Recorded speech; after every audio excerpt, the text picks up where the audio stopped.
د کرنسۍ په لین دین کې د استعمالیدونکو ماشینانو په اړه په دوبۍ کې یو نندارتون شوی او د بینکونو سره کرنسۍ ایکسچینج کمپنیانو پکې برخه اخیستې.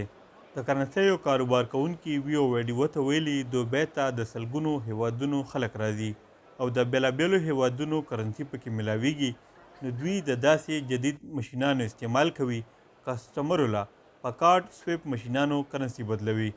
So we realized that in the Middle East there's a need to موږ په دې خیال دلته کاروبار شروع کړی چې په منځني ختیځ کې به د کرنسۍ ښه کاروبار کیږي. د نقدو پیسو سره د کرنسۍ بدلول هم ځکه چې ګڼ شمېر کې دلته د نورو هیوادونو مزدوران کارونه کوي، څوک چې کورونو ته پیسې لیږي، ورسره د بېلابېلو هیوادونو کرنسي دلته ملاویږي ځکه چې دلته بهرني خلک ډېر راځي. د یو بل برخه اخیستونکي په وینا دوبۍ یو نړیوال مارکیټ لري، غټه سوداګري پکې کیږي.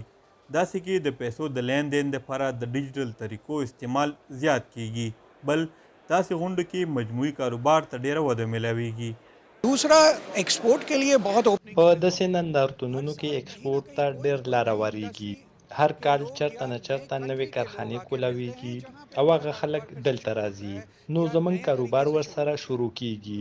نو د ایکسپورټ مارکیټ پرمختګ دپاره د نندارتون نه بله ښه طریقه نشته دی. وی او ویډیو ته یو کارپوه ویلي په هند کې اول د دې ماشینانو په استعمال کې مسلې رامخته کېدلې، خو اوس چې استعمال ډیر عام شوی دی.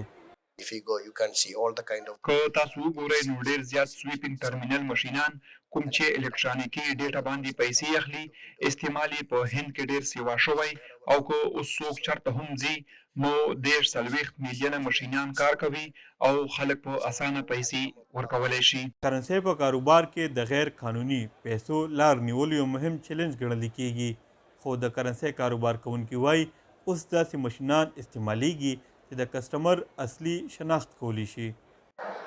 yeah, money laundering is something that is منی لانډرینګ د بده مرغه کیږي او چې چېرته هم د کرنسۍ کاروبار کیږي څه خلک داسې شته چې د دې نه ګټې پورته کوي. نو د هغې لپاره د مرکزي بانک قوانین شته او د هرې سیمې بانک د کرنسۍ د لین دین لپاره خپلې طریقې پکاروي. په دوبۍ کې د بانکونو لخوا ویلي شوي دلته 64% اوسیدونکي د بانک ماشینانو باندې پیسې ورکوي او د کال 2013 پورې په دغه شمیره کې د نور زیاتوالي هدف کېښودی شوی.